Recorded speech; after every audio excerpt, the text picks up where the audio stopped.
ఇప్పుడు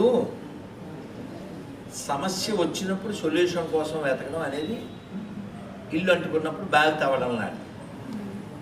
ఇప్పుడు ముస్లింలు కావచ్చు, క్రైస్తవులు కావచ్చు, కమ్యూనిస్టులు కావచ్చు, కాంగ్రెస్ వాళ్ళు కావచ్చు, వాళ్ళు బోల్డ్ కష్టపడుతున్నారు.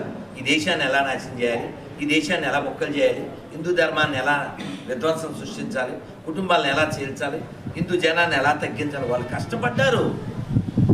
వాళ్ళు పడ్డ కష్టం, ఆ కష్టపడ్డదానికి ఇప్పుడు పాపం వాళ్ళు ఫలితాన్ని కూడా పొందుతున్నారు. 11 రాష్ట్రాల్లో మనం మైనారిటీలు అయ్యాం. This all credit goes to Congress. వాళ్ళ కష్టం కదా.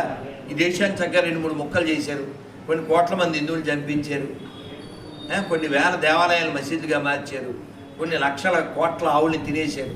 This all credit goes to them. So వాడు ఎవరు మారాలి? పేరు చివరి తోకుండి నేను కమ్యూనిస్ట్ అనే కుక్క మారాలి.